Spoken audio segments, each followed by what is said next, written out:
ويتبع غير سبيل المؤمنين نوله ما تولى ونصله جهنم وساءت مصيرا. صدق الله العلي العظيم.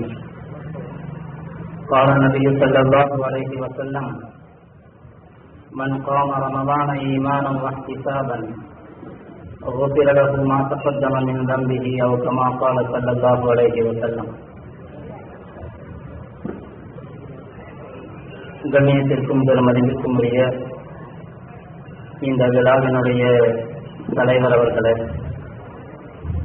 மற்றும் இந்த நிகழ்ச்சியில் ஏற்கனவே உரையாற்றி முடித்த மேலும் உரையாற்றுவதற்காக சிறப்புரையாற்றுவதற்காக அமர்ந்திருக்கிற உலமாக்களே, நிகழ்ச்சியில் கலந்து கொண்டு சிறப்பிப்பதற்காக வருகின்றக்கூடிய உலமாக்களே, சகோதரர்களே, பெரியவர்களே,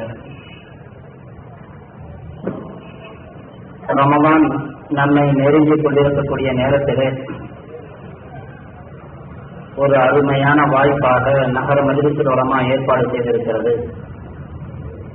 ரமலான் எப்படி கழிய வேண்டும், ரமலான் முடிந்த பிறகு ரமலானை தவறவிட்டு விட்டோமே, அதில் செய்ய வேண்டிய அமல்கள் விடுபட்டு விட்டது, இப்படி செய்திருக்கலாமே அப்படி செய்திருக்கலாமே என்று யோசிக்காமல் இருப்பதற்காக, ரமலான் வருவதற்கு முன்பாகவே அதற்காக வேண்டிய இஸ்திஅதாத் என்னும் தயாரிப்புகளை செய்தாக வேண்டும். ரசூலுல்லாஹி ஸல்லல்லாஹு அலைஹி வஸல்லம் அவர்கள் ரமலானுக்கு முன்பாக ரமலானை பற்றி உரையாற்றி இருக்கிறார்கள். மக்கள் ரமலானை வீணாக கழித்து விடக்கூடாது என்பதை விட அதை தவறாகவும் கழித்து விடக்கூடாது. அதை எப்படி பயன்படுத்த வேண்டுமோ அப்படி பயன்படுத்த வேண்டும். நம்முடைய வீட்டு காரியத்திற்காக கூட நாம் முன்கூட்டியே தயாரிப்பு ஏற்பாடுகளை செய்கிறோம் என்று சொன்னால் கண்டிப்பாக ரமலானுக்காக வேண்டியும் தயாரிப்பை நாம் செய்தாக வேண்டும். அதிலும் குறிப்பாக ரமலானுடைய சட்டங்களை அறிந்து கொள்வதிலே, ரமலான் எப்படி கழிந்தால் அல்லாஹுடைய உவப்பும் பொருத்தமும் கிடைக்கும் என்பதற்காக வேண்டி நாம் செலவு செய்யக்கூடிய வினாடிகள் இருக்கிறது. அதில் ஒவ்வொரு வினாடியும் அல்லாஹ்விடத்தில் விலை மதிக்க முடியாதவை. இங்கே தராவீகை பற்றி, தராவீஹ் என்பது ரமலானுக்கேயான பிரத்யேகமான ஒரு சிறப்பு தொழுகை என்பதை நாம் அறிவோம். ரமலான் என்று வந்தால் பகலில் நோன்பு வைப்பதும் இரவில் நின்று வணங்குவதும் கடைசி பற்றிலே யாத்திகாப் இருப்பதும் தான் முக்கியமான அமல்கள் என்பது என்று நாம் சொல்லித் தெரிய வேண்டிய ஒன்றல்ல. ஆனாலும் கூட ரமலான் வரும் பொழுதே பலவிதமான பிரச்சனைகளும் நம்மோடு நம்முடைய சமுதாயத்தோடு கலந்து விடுவதுதான் ஒரு பெரிய கைசேதத்துக்குரிய விஷயம். உண்மையிலேயே ரமலானுடைய சிறப்பு கொள்கை என்பது அது அல்லாஹுடைய பொருத்தத்தை நாடி, ஸல்லல்லாஹு அலைஹி வஸல்லம் அவர்கள் சொன்னார்கள்: மன் காம ரமலான ஈமானம் வஹ்திசாபன் குஃபிர லஹு மா தகத்தம மின் தன்பிஹி. யார் ரமலான் மாதத்திலே ஈமானுடன் அதில் கிடைக்கக்கூடிய நன்மைகளை ஆதரவு வைத்த நிலையிலும் நின்று வணங்குகிறாரோ அவருடைய முன் பாவங்களெல்லாம் மன்னிக்கப்பட்டுவிடும் என்று ஸல்லல்லாஹு அலைஹி வஸல்லம் அவர்கள் சோபனம் சொல்லியிருக்கிறார்கள். ரமலானை கழிக்க வேண்டும். எப்படி? ஈமானன் வஹ்திசாபன், ஏதோ பழக்க தோஷத்திலே எப்பொழுதும் தொழுவது போன்று ஆட்டோமேட்டிக் என்ற அடிப்படையிலே தொழுவதின்றி ஒரு ஈடுபாட்டோடு, ரமலானை ஒரு ஈடுபாட்டோடு கழிக்கும் பொழுது அல்லாஹ்வும் ரசூலும் எதை விரும்புகிறார்களோ, ரமலானுடைய தொழுகைக்காக வேண்டி அல்லாஹ்வுடைய தூதர் ஸல்லல்லாஹு அலைஹி வஸல்லம் அவர்கள் எப்படிப்பட்ட வாக்குறுதிகளை நமக்கு வழங்கி இருக்கிறார்களோ அதன் மீது முழுமையான நம்பிக்கை கொண்டு அந்த ரமலான் நம்மை அடையும் பொழுதும் நாம் அதை கழிக்கும் பொழுதும் உண்மையிலேயே அந்த மன்னிப்புக்கு இலக்கானவர்களாக நாம் ஆகிவிடுவோம். அல்லாஹ் தஆலா அதற்கு தௌஃபீக் செய்ய வேண்டும். இங்கே ரமலானை எடுத்துக்கொண்டால் தராவீஹ் என்று இருக்கும் பொழுது 8 என்பதுதான் மிகப்பெரிய பிரச்சனையாக இருக்கிறது. தராவீஹ் ரமலானுக்கு என்று சிறப்பான ஒரு தொழுகை இருக்கிறதா இல்லையா? தஹஜ்ஜுத் வேறு, தராவீஹ் வேறா? இரண்டும் ஒன்றா? அல்லது தராவீஹ் என்பது இல்லை, ரமலானுடைய இரவு தொழுகை என்பது 8 ரக்காத்து தானா அல்லது 20 ரக்காத்துகளா என்பது நீண்ட நாட்களாக ஆய்வு செய்யக்கூடிய விஷயம். ஆனால் நாம் யாரையும் எதிர்த்தோ, யாருக்கும் எதிர்ப்பாகவோ அல்லது யாரோடும் வாதம் விதண்டாவாதம் புரிவதற்காகவோ அல்ல, நம்முடைய நிலைப்பாட்டை நாம் மார்க்கத்தினுடைய முறையான சரியான நிலைப்பாடு என்ன என்பதை நாம் விளங்கிக் கொள்ள வேண்டும் என்பதற்காகத்தான் நாம் இங்கே கூடியிருக்கிறோம். ரமதானை பொறுத்தவரையிலே ரமதானுக்கு பிரத்யேகமான இரவு அமல் எதுவும் இருக்கிறதா? எல்லா காலத்திற்கும் உரிய அமல்கள் தானா? அதற்கு ஆயிஷா ரலியல்லாஹு தஆலா அன்ஹா அவர்களுடைய புகாரி முஸ்லிமுடைய இந்த ரிவாயத் இவ்வளவு பிரபலியமாகிவிட்டது, அதை தவிர ரமதானுடைய அமல்களை பற்றி வேறு எந்த ரிவாயத்துமோ சொல்லப்படவில்லையோ என்று நினைக்கும் அளவு நான் எதிர்க்கு ரமலான் ஸல்லல்லாஹு அலைஹி வஸல்லம் அவர்கள் ரமதானிலும் ரமதான் அல்லாத காலங்களிலும் 11 ரக்காத்துகளை விட அதிகப்படுத்தி தொழ மாட்டார்கள் என்ற ஒரு அறிவிப்பு மட்டுமே மக்களுக்கு மத்தியிலே சுற்றி சுற்றி வந்து கொண்டிருக்கிறது. ரமதானுக்கும் ரமதான் அல்லாத காலத்திற்கும் வணக்கத்திலே எந்த வேறுபாடும் இல்லை. எல்லா காலத்திலும் எப்படி தொழுதார்களோ அப்படித்தான் ரமதானிலும் தொழிலிருக்கிறார்கள் என்பது போன்ற ஒரு மாயை சமூகத்திலே உருவாக்கப்பட்டிருக்கிறது என்று சொன்னால் அது மார்க்கத்தின் நிலைப்பாட்டிலே தவறு. முஸ்லிம் ஷரீஃபிலே ஒரு ரிவாயத் வருகிறது, யராபிபுத்தி ஸியாம் ரமதான் என்று.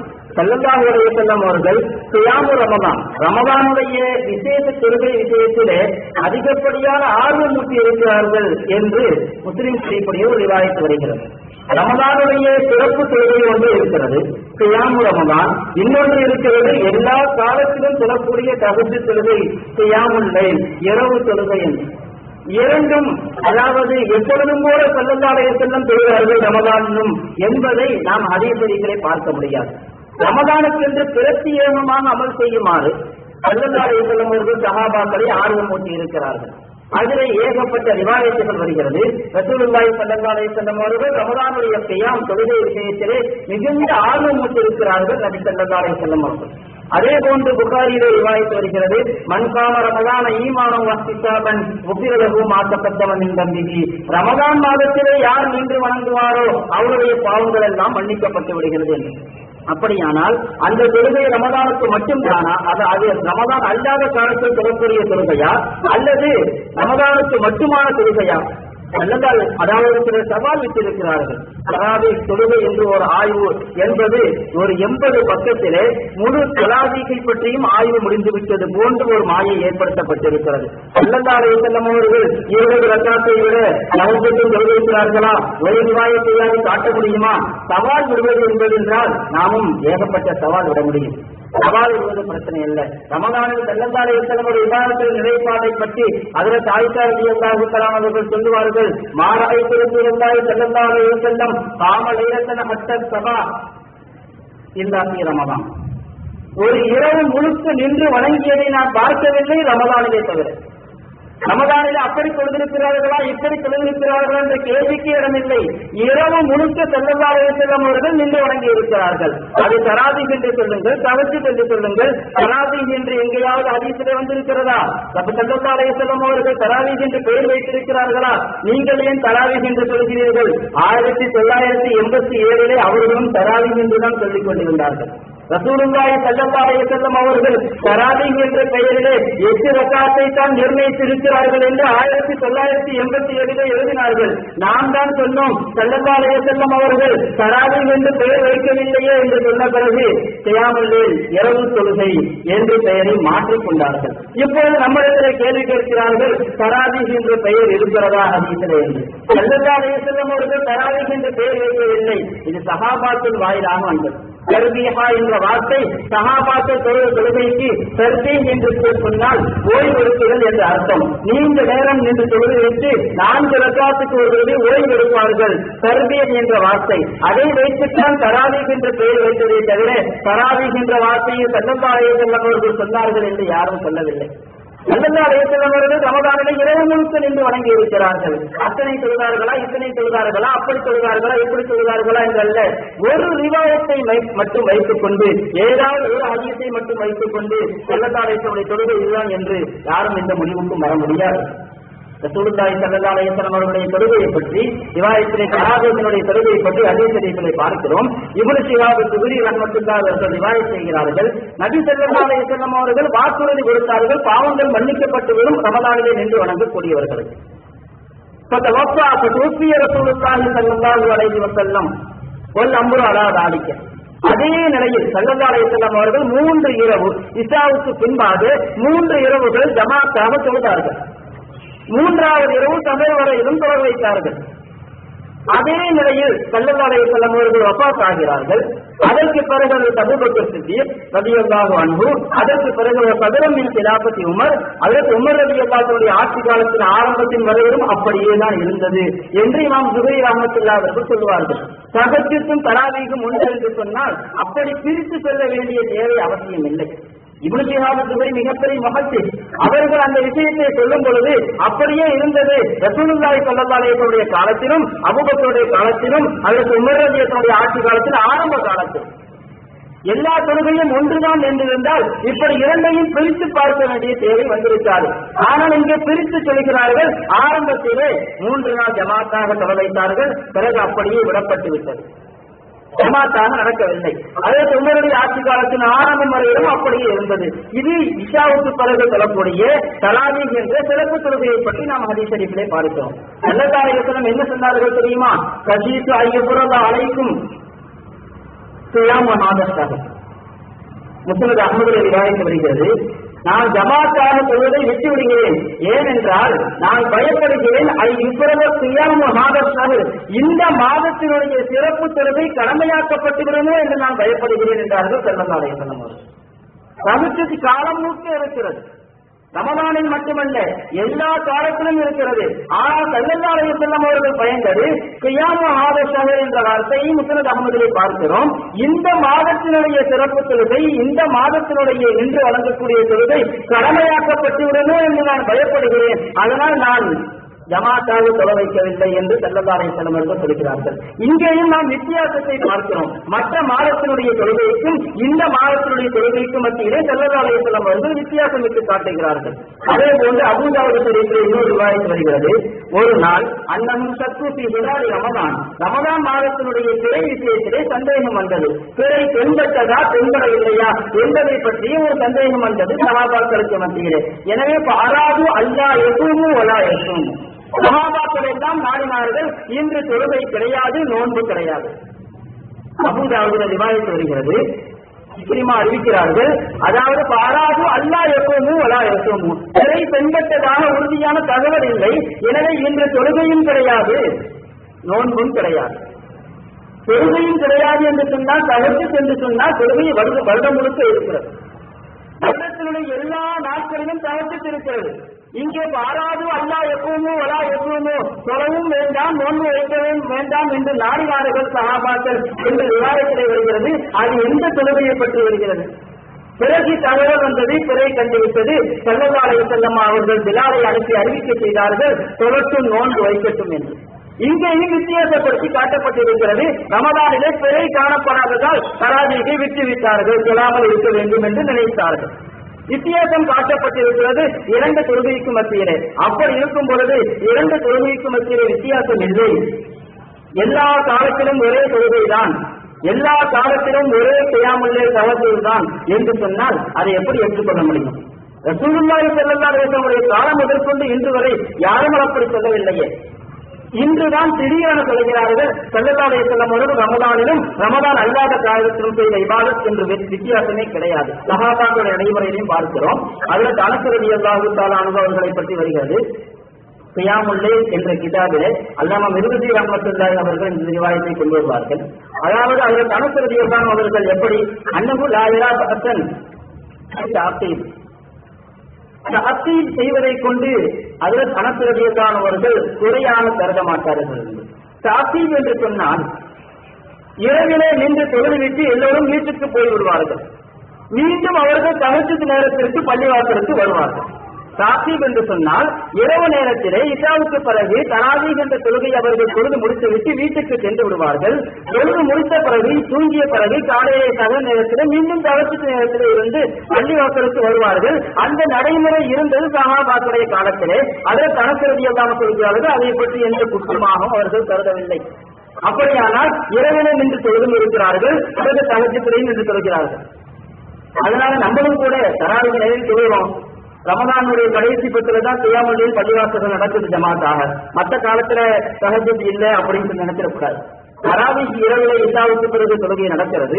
அதற்கு பிறகு ரமதானிலே முக்கியமாக நாம் கவனத்தில் வைக்க வேண்டும். பகல் நேரத்திலே சீக்கிரமாகவே எழுந்திருந்து ஒவ்வொரு நாளும் ரமதானில் மட்டுமல்ல எல்லா காலத்திலும் தொழ வேண்டிய தொழுகை தஹஜ்ஜுத். குறிப்பாக ரமதானில் நல்ல வாய்ப்பு கிடைக்கிறது.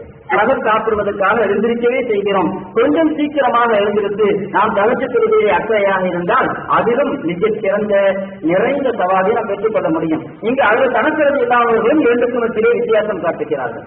இரவுக்கு பிறகு இஷாவுக்கு பிறகு தொழுகையும் இருக்கிறது, பிறகு தகஜு தொழுகையும் இருக்கிறது. இப்படி பல ரிவாயத்துகளை நாம் சொல்லலாம். எந்த இமாம் புகாரி ரஹ்மத்துல்லாஹி அவர்களை பற்றி அதிகமாக நாம் கேள்விப்பட்டுக் கொண்டிருக்கிறோமோ, சஹீஹுல் புகாரியுடைய ரிவாயத்தை அவர்கள் சஹீஹுல் புகாரி ஏற்றி இருக்கிறார்களோ, அந்த இமாம் புகாரி ரஹ்மத்துல்லாஹி அலைஹி அவர்களுடைய நடைமுறை கூட அவர்கள் தான் அறிவிக்கிறார்கள். ஆயிஷாவுடைய ரிவாயத்தை ரமதானிலும் ரமதான் அல்லாத காலத்திலும் 11 ரக்காத்தை விட அதிகமாக நபி அவர்கள் சொல்ல மாட்டார்கள் என்று அதே இமாம் புகாரி ரஹ்மத்துல்லாஹி நடைமுறையை பற்றி முஃப்தி தகீ உஸ்மானி அவர்கள் யாதாவு சுனன் என்ற ஹதீஸ் கிதாபினுடைய ஹாசியாவிலே ஓரக்குறிப்பிலே இமாம் புகாரியினுடைய சரித்திர குறிப்பு எழுதுவார்கள். அவர்கள் இஷாவுக்கு பிறகு தங்களுடைய மாணவர்களுக்கு தராவீஹ் செலவழிப்பார்கள். எழுதிவிட்டு பிறகு தாங்கள் தனியாக பகல் நேரத்திலே இருந்து தஹஜ்ஜுத் சொல்வார்கள் என்று வருகிறது. அவர்களுடைய சரித்திர குறிப்பு இமாம் புகாரி ரஹ்மத்துல்லாஹி அவர்களுடைய குறிப்பு இது. இப்படி எல்லா நிலையில் பார்த்தாலும் அது சஹாபாக்களை எடுத்துக் கொள்ளுங்கள், சஹாபாக்களுக்கு பின்னாடி வந்தவர்கள் இமாம்கள் ஹதீஸ் கிரந்தங்களை கோர்வை செய்த ஐம்மாக்கள் கூட 8 என்று யாரும் அப்படியே நிறைவாக சொல்லிவிட்டு அப்படியே அமர்ந்து விடவில்லை. எந்த ஹதீஸ் கிதாபுகளை அவர்கள் கோர்வை செய்தார்களோ அந்த ஹதீஸை பார்த்துதான் இன்று பேசிக் கொண்டிருக்கிறார்கள். ஆனால் ஹதீஸ் கிரந்தத்தை கோர்வை செய்தவர்கள் எல்லாம் தவறு செய்தார்கள். ஹதீஸை கேட்டு அறிவித்த சஹாபாக்கள் எல்லாம் தவறு செய்தார்கள். நாங்கள் மட்டும்தான் சரியாக செய்கிறோம் என்று சொன்னால் இதை எந்த விதத்தில் ஏற்றுக்கொள்ள முடியும்? எனவே தராவீஹ்க்கு தனியாக தொழுகை இல்லை, சிறப்பு தொழுகை இல்லை என்று கண்டிப்பாக கிடையாது. ஸியாம் ரமதான் என்ற பெயரிலே ஹதீஸிலே தெளிவாக நமக்கு சொல்லப்பட்டிருக்கிறது. எனவே அப்படி ஒன்றும் கிடையாது. அப்படியானால் அதற்கு ஆயிஷாவுடைய ரிவாயத்துக்கு என்னதான் அர்த்தமாகும்? ரசூலுல்லாஹி ஸல்லல்லாஹு அலைஹி வஸல்லம் அவர்கள் உடைய நடைமுறையை பற்றி அதற்கு ஆயிஷாவிடத்திலே கேட்கப்பட்டது. கைப்பத்தான ஸலாத்து ரசூலுல்லாஹி ஸல்லல்லாஹு அலைஹி வஸல்லம், ரசூலுல்லாஹி ஸல்லல்லாஹு அலைஹி வஸல்லம் தொழுகை எப்படி இருந்தது ரமலானிலே என்று கேட்கப்பட்டது. இங்கே கேட்கப்படக்கூடிய தகவல் இருக்கிறது கைப்ப எப்படி, ரக்காத்தினுடைய எண்ணிக்கையை பற்றி கேள்வி கிடையாது. ரசூலுல்லாஹுடைய தொழுகை எவ்விதத்தில் அமைந்திருந்தது அதற்கு ஆயிஷா ரலியல்லாஹு தஆலா அன்ஹா அதற்கு அவர்கள் பதிலளிக்கிறார்கள். ரமலானிலும் ரமலான் அல்லாத காலத்திலும் 8 ரக்காத்தை விட 8+3 11 ரக்காத்தை விட அதிகமாக சொல்ல மாட்டார்கள் என்று சொல்லிவிட்டு அதோடு முடித்துக் கொள்ளவில்லை ஆயிஷா. அதனுடைய நீளத்தை பற்றி ஏன் கேட்கிறீர்கள்? ஸல்லல்லாஹு அலைஹி வஸல்லம் அவர்கள் அந்த ரக்காத்துகளை எவ்வளவு நீளமாக சொல்வார்கள் என்பதை பற்றி நீங்கள் கேட்கவே தேவையில்லை. அந்த அளவுக்கு நீளமாகவும் அழகாகவும் சொல்வார்கள் என்று ரசூலுல்லாஹி ஸல்லல்லாஹு அலைஹி வஸல்லம் அவர்களுடைய நடைமுறையை பற்றி வர்ணிக்கிறார்கள். இங்கே இந்த ஒரு ரிவாயத், இது ஏற்றுக்கொள்ளப்பட்ட ரிவாயத்து தான். இந்த ஒரு ரிவாயத் மட்டும்தான் ரமதானுடைய தொழுகையை பற்றி அறிவிக்கப்பட்டது போன்ற ஒரு எண்ணம் சமூகத்திற்கு மத்தியிலே ஏற்படுத்தப்பட்டிருக்கிறது. ஆனால் உண்மை அவ்வாறல்ல. ஏதாவது ஒரு அறிவிப்பை மட்டும் வைத்துக் கொண்டு, ஏதாவது ஒரு ஹதீஸை மட்டும் வைத்துக் கொண்டு எப்படியாவது ஒரு முடிவை செய்வது என்று சொன்னால் அது அவரவர்களுடைய மனோயிச்சைக்கு தகுந்த முடிவாகத்தான் இருக்க முடியும். அதற்கு ஆயிஷா அறிவிக்கிறார்களே, இதே அதற்கு ஆயிஷா ரலியல்லாஹு தஆலா அன்ஹா அவர்கள் எண்ணிக்கையை கூட்டியும் குறைத்தும் அறிவித்திருக்கிறார்கள். புகாரி ஷரீஃபிலே ரிவாயத் வருகிறது, ஸல்லல்லாஹு அலைஹி வஸல்லம் அவர்கள் 13 ரக்காத் தொழுகிறார்கள் என்று ரிவாயத் வருகிறது. இங்கே 11 விட அதிகப்படுத்தவே மாட்டார்கள் என்று சொல்லக்கூடிய ஆயிஷா தான் 13 என்றும் அறிவிக்கிறார்கள். அப்படியா ஆயிஷா போய் சொன்னாங்களா? அங்கு 11 சொன்னாங்க, இங்க 13 சொன்னாங்க. இன்னும் சொல்ல போனால் அபூதாவுத் ஷரீஃபில் இன்னொரு ரிவாயத்தும் வருகிறது. ரசூலுல்லாஹி ஸல்லல்லாஹு அலைஹி வஸல்லம் தொழுகையை பற்றி இங்கே ரக்காத்துகளுடைய எண்ணிக்கையை பற்றி கேட்கப்பட்டது ஆயிஷாவுக்கு. இகம் கான ரசூலுல்லாஹி ஸல்லல்லாஹு அலைஹி வஸல்லம் யூசிரு, எத்தனை ரக்காத்து விசிறு தொழுவார்கள் என்று கேட்கப்படும் பொழுது அதில் என்ன பதில் வருகிறது தெரியுமா? 40 وثلاثين و6 وثلاثين و8 وثلاثين و10 وثلاثين. ரிவாயத் அபூதாவுல வருது. 4+3 6+3 8+3 10+3 இப்படி ஸல்லல்லாஹு அலைஹி வஸல்லம் அவர்கள் சொல்வார்கள் என்று வருகிறது. அப்படியான அந்த 11 விட அதிகப்படுத்த மாட்டார்கள் என்று அறிவிக்கக்கூடிய அவருக்கு ஆயிஷா ரலியல்லாஹு தஆலா அவர்கள் இத்தனை ரிவாயத்துகளை அறிவிக்கிறார்களே, 7 9 11 13 அதையெல்லாம் யார் அமல் செய்வது? அப்ப 8 மட்டும்தான் உண்டு என்பதா என்பது போன்ற மனநிலையை உருவாக்கிக் கொண்டு, அதுவும் 8 என்பது ரமதானில் சொல்லக்கூடிய தொழுகைக்குரிய தொழுகைதான், அதுதான் ஸியாம் ரமதான் என்பதான ஒரு சூழலை உருவாக்கிக் கொண்டு 8ஐ மட்டுமே பிரத்யேகமாக பேசிக் கொண்டிருப்பது இன்றைக்கு மற்ற ரிவாயத்துகளை பற்றி அறிவிப்புகளை பற்றி யாருக்கும் எந்த கவனமும் இருக்காது. ஆனால் இங்கே ஆயிஷா ரலியல்லாஹு அவர்கள் மாற்றி மாற்றி எண்ணிக்கையை மாற்றி மாற்றி அறிவிக்கிறார்கள். அப்படியானால் உண்மையான நிலைதான் என்ன? அதற்கு ஆயிஷா ஒரு இடத்திலே அப்படியும் இப்படியும் சொல்வதற்கு காரணம் என்ன? ஸல்லல்லாஹு அலைஹி வஸல்லம் நிலை மாறி மாறி இருந்தது என்றுதான் அர்த்தம். ஒரே நிலையில் இருக்கவில்லை.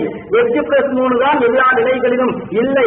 இன்னும் சொல்ல போனால் அந்த ரிவாயத்துகள் எல்லாமே ரமதான் ரமதானிலும் ரமதான் அல்லாத காலத்திலும் என்று சொல்கிறார்கள். ரமதானில் மட்டுமல்ல, ரமதான் அல்லாத காலத்திலும் ஸல்லல்லாஹு அலைஹி வஸல்லம் நிலை அப்படித்தான். அப்படியானால் எல்லா காலத்திலும் சொல்லக்கூடிய தொழுகையை பற்றிய பேசியாங்க. எல்லா காலத்திலும் சொல்லக்கூடிய தொழுகையை பற்றி அது தஹஜ்ஜுத். ரமதானிலேயும் தஹஜ்ஜுத் தொழுதிருக்கிறார்கள், மற்ற காலங்களிலும் தஹஜ்ஜுத் தொழுதிருக்கிறார்கள், இஷாவுக்கு பின்பாகவும் ஆரம்பித்து தொழுதிருக்கிறார்கள், நடுநிசையிலும் எழுந்திருத்து தொழுதிருக்கிறார்கள், கடைசி இரவிலும் எழுந்திருத்து தொழுதிருக்கிறார்கள். ஸல்லல்லாஹு அலைஹி வஸல்லம் அவர்களுடைய வருடம் முழுக்க பல நிலைப்பாடுகள் இருந்தது. அந்த ரிவாயத்துகளை எல்லாம் எடுத்துக்கொண்டு ரமதானில் சொல்லக்கூடிய இரவு தொழுகையும் அவ்வளவுதான். அதுவும் குறிப்பாக 8 தான். 8ஐ மட்டும் முடுங்குப்பிடியாக பிடித்துக் கொள்வதற்கு என்ன காரணம்? ஸல்லல்லாஹு அலைஹி வஸல்லம் 3 நாள் தான் பள்ளிவாசல்ல சொல்றாங்க. அப்படியே அமல் செய்வதாக இருந்தா 3 நாள் தான் சொல்லணும். ரசூலுல்லாஹ் விட்டுட்டு போயிட்டாங்க, வீட்டுல தொழுங்கன்னு சொல்லிட்டு போயிட்டாங்க. இன்னைக்கு ரொம்ப நல்லது என்னன்னு அவங்க சொல்றது, 3 நாள் மட்டும் தொழுது இல்ல, மொத்தத்திலேயே வீட்டுல தொழுவதுதான் நல்லது. அதற்காக வேண்டி பள்ளிவாசலிலே அதற்காக கூட்டத்தை கூட்டிக் கொண்டு 8 என்ற பேரில் பிரச்சனைகள் வைத்துக் கொண்டு முந்தைய 2 பத்துகளிலே இஸ்லாமுக்கு பிறகும் முந்தைய பத்திலே கடைசி இரவிலும் மாற்றி மாற்றி சொல்வது ஸல்லல்லாஹு அலைஹி வஸல்லம் அவர்களுடைய நடைமுறை எப்படி இருந்தது? ஆனால் அப்படி ஒரு மாயை தோற்றுவிக்கப்படுகிறது, 8 தான் சரி என்பது போன்று. அதே சரி, இன்னும் சொல்ல போனால் ஒரு ரிவாயத்திலே வமா ஸல்லா இல்லா அர்பான் என்றும் கூட வருகிறது. வமா ஸல்லா இல்லா அர்பான் இமாம் மிர்வதியுடைய கியாமுல் லைல் என்ற கிதாபிலே இதுவும் பல ஆதாரங்களின் அடிப்படையிலே ஊர்ஜிதப்படுத்தப்பட்ட தகவல் தான். வமா ஸல்லா இல்லா அர்பான் 4 ரக்காத்தை தவிர அதிகமாக தொழவில்லை என்று வருகிறது. நபி ஸல்லல்லாஹு அலைஹி வஸல்லம் அவர்கள் ரமதானிலே இஷாவுக்கு பிறகு தொழ வைத்தார்களே, 4 ரக்காத்தை விட அதிகப்படுத்தவில்லை என்றும் ரிவாயத்து வருகிறது. இந்த ரிவாயத்துகள் எல்லா அறிவிப்புகளையும் கொண்டு வந்துதான் ஆய்வு செய்ய வேண்டுமே தவிர ஏதாவது ஒன்றை மட்டும் வைத்துக் கொண்டு இத்தனை ரக்காத்து தான் அதுக்கு மேல யாரு தொழுதான் தப்பு, அவங்களுடைய இஷ்டம், அவங்க இஷ்டப்படி சொல்கிறாங்க அப்படின்னு சொன்னா மற்ற ரிவாயத்துகளும் சஹாபாக்களின் நடைமுறைகளும் பின்னால் வந்த இன்று வரையிலும் இருக்கக்கூடிய நடைமுறைகளும் அத்தனையும் தவறு, அவர்கள் சொல்வது மட்டும்தான் சரி என்பது போன்ற ஒரு தோற்றம். இல்லையானால் அப்படி அல்ல. ரிவாயாத்துகள் பலவிதமாக வருகிறது. இந்த எல்லா அறிவிப்புகளையும் வைத்துதான் நாம் ஒரு முடிவு செய்தாக வேண்டும் எத்தனை ரக்காத் தொழுவது என்பது. அது மட்டுமல்ல, 20 ரக்காத்துடைய ரிவாயத்துகளும் உண்டு. அதற்கு அப்துல்லாஹ் இப்னு அப்பாஸ் ரலியல்லாஹு தஆலா அவர்களுடைய ரிவாயத் முஸ்னத் இப்னு அபீ ஷைபாவிலே வருகிறது. ரசூலுல்லாஹி ஸல்லல்லாஹு அலைஹி வஸல்லம் அவர்கள் 20 ரக்காத் தொழுதார்கள் என்று வருகிறது. ரசூலுல்லாஹி ஸல்லல்லாஹு அலைஹி வஸல்லம் அவர்கள் 20 ரக்காத் தொழுவதாக வரக்கூடிய அறிவிப்புகள் எல்லாம் பலவீனம், அது ஏற்றுக்கொள்ள தகுந்ததல்ல என்ற வாதம் தான் அவர்களுடைய பிரதானமான வாதம். அதாவது இங்கே நாம் ஒரு விஷயத்தை விளங்க வேண்டும். ஒரு ஹதீஸ் பலவீனமானது பலமானது அப்படிங்கிறதுக்கு என்ன அளவுகோல், எதை வைத்து ஒரு ஹதீஸ் பலவீனம் அல்லது பலம் என்று முடிவு செய்வது? சொல்லப்போனால் இந்த விஷயம் பொதுமக்களுக்கு ரொம்ப மெதுவாக விலக்கி வைக்கப்படக்கூடிய விஷயம்.